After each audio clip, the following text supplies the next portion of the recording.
Zay, you guys really honed in on so many things over the course of the season you got really, really great at. Are there any off the top of your head that you feel like apply every night in the playoffs as you look forward to this next challenge? I think the biggest thing is details. I mean, especially during the playoff series, it's honing in on your opponent, making sure you're doing the right rotations, knowing where to be in certain situations. And so I think throughout the season, we've been working on that, preparing for this moment. And I think Mark does a great job of just not wasting time. Whatever we're doing, like today, we came in, we got some good work in. We worked on the stuff we need to work on, and yeah. You guys earned the right to rest your bodies, to have this week to prepare, almost like maybe a little mini training camp. What does that feel like for you all to have earned that and to have this to look forward to this week? That was good. I mean, first of all, the guys, the last two games did an amazing job. Again, I think you can kind of see how deep our team is from that standpoint. I mean, a lot of guys didn't play those games, but everyone stepped up and played great games. So first of all, appreciate them. But for us, just being able to kind of get our bodies right, and then today to really go after it was big. Isaiah, obviously, you've been through playoff series. You've been through playoff wars, and most of this team has only played 10 total playoff games if they were here last year. So, what kind of perspective are you trying to add going into these playoffs, and how does it feel different entering this postseason with this team, versus teams you've played with before? I think just going into it, kind of having what we've been talking about all year, that 0-0 mentality. Especially in the playoffs, there's so many highs and lows. How can you reset? Is the biggest thing. I think those are the best teams. It doesn't matter what happens in a game. They're able to reset and kind of focus on the next opportunity. And so I think that's been the main thing we've been talking about. Emotionally, it's going to be a roller coaster, especially in the playoffs, and we're ready for that. You mentioned being able to reset. From your experience, what goes into being able to emotionally reset between games? I think you do that as a team. I think the main thing you have to kind of blind out the machine, kind of blind out the media, especially after the games.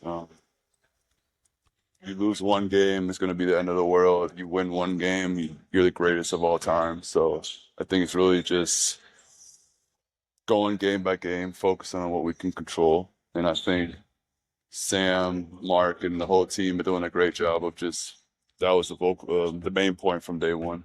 That was also a reason why I wanted to come here, is because it was so focused on that. It's just the day-to-day focus. And so, yeah. Isaiah, the experimentation that Mark is willing to do with lineups and all sorts of different things.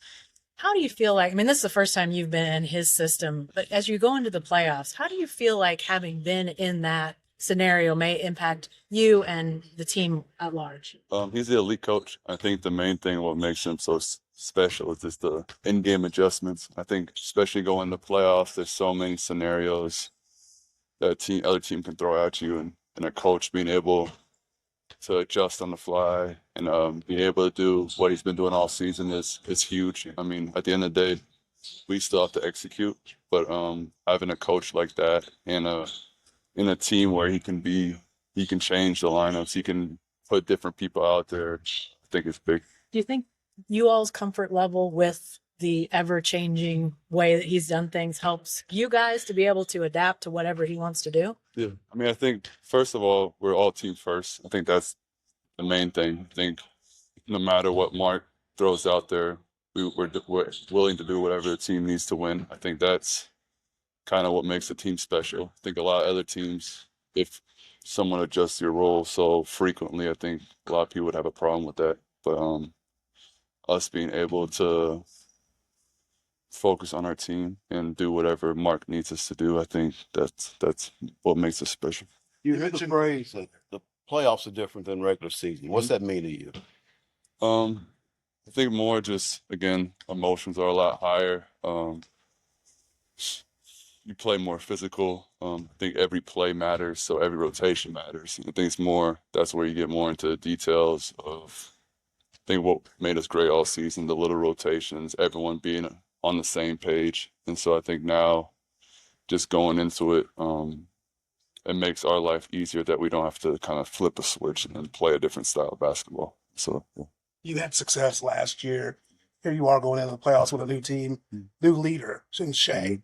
What is it that you've seen over the course of the season in Shea that gives you confidence in him as a leader as you take this step?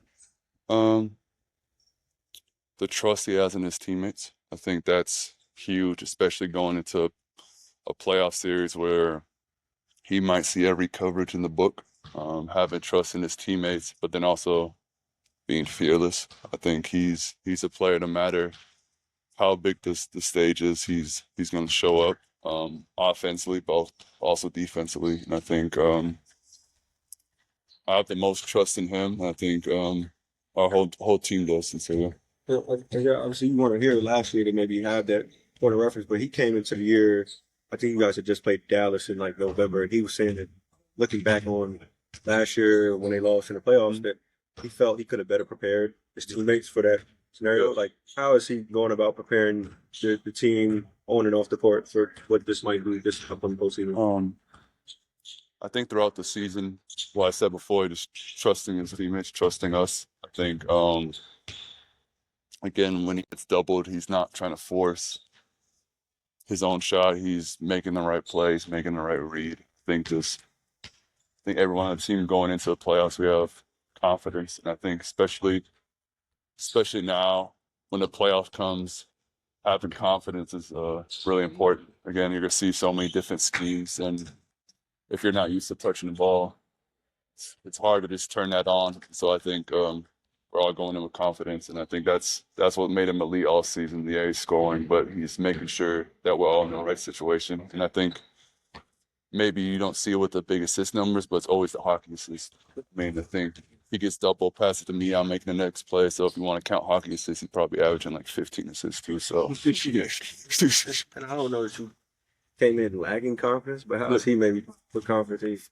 It's not lagging confidence. I mean, I think I always had confidence, but it's more knowing that your star player trusts you. I think that's big. I think for everyone on the team, knowing he's willing to get off the ball, make the right read, and I think that's what makes him special. That he doesn't care about his assist numbers. He doesn't care. I think there was a couple times this season, like, sorry, I should have just took the floater for the assist, and he was like, no, I just made the right play. Like, I don't care about assists. I just want to win games, and so I think he's been doing that all season, and that's what makes him special. Isaiah, teams as young as you guys are historically haven't made the deepest playoff runs. What do you think it is about this team where you guys can be an outlier in that regard? I mean, I think also historically, young teams like us haven't won 68 games too. So I think that's another factor. But again, we have to earn it.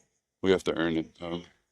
Start 0-0, but I think we have so much confidence in ourselves. But I mean, we can say as much as we want right now. We have to go in, earn it, and go take it. I think that's the biggest thing. We can't, no matter who we're playing against, we're confident. We don't fear nobody, but we have to go take it, and no one's going to give it to us. Isaiah, with your push floater, that's become one of the things that fans have really noticed this season. Where did that sort of start out? Have you always been a guy who like really high arcs it? Have you ever used the backboard? I think it goes back to my dad. I think my dad, from a young age, put me in a lot of positions. Played more guard growing up, so he put me in a lot of positions where I was working on my touch, working on different things. And I mean, it wasn't such a signature until probably came in the league and started noticing guys a little bit more athletic. So I think for me, it was the easiest shot, especially against guys, tall guys like, I mean, Rudy Gobert or Wemby or stuff like that. You can always get it off. It's an easy shot for me and feels comfortable. So, Have any guys asked you, I guess, how you do it or work on it with them? I mean, like kids probably, yeah. Like I've done it like kids camp, but other than that, Isaiah, is it strange not knowing who your opponent is? yeah. I mean, I think it's a little different. I think a little, especially with playoffs where it's so detail oriented, where you're preparing for who you're playing against, and most of the time you know everything about your opponent, and now we just know it could be 4 different teams. And so, again, I think Mark's done a great job, especially today, just not wasting time. We're coming in, we're working on our stuff, we're going after it. It's hard practice, but it's very productive, and so. You work on more you since you don't know you're playing? Yeah, I mean, I think in general we always work on a lot of us. I mean, I think Mark puts us in a lot of situations during practice where it could be different coverages, different times in the game. I think he does a great job of making sure we're prepared in those aspects. So no matter what situation we are in the game, we're always prepared. You've had a historic season. You got a week off. Does it allow you to kind of absorb that, what you've done this regular season, or is that something you have to do after everything's done? I mean, again, it's something historic. I think it's something, first of all, you have to appreciate. I think only like 86 players in NBA history have ever won 68 games. And so I think, first of all, you have to appreciate that.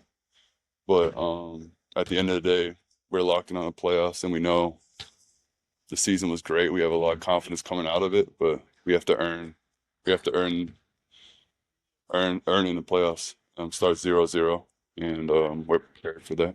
So I wanted to follow up on the push shot question. When you shoot a shot, it's kind of your money shot that isn't very common. Yeah. Does it take a little bit of a mind switch to be like, okay, I've worked on this, I can do it? Like, how did it mentally have to sink in for you? I don't know. I think the time where I kind of switched it was with the Rockets, where we were so analytics based and they weren't allowing us to shoot mid-range shots. So I was trying to find the shot that I could kind of use, and I guess that was the shot.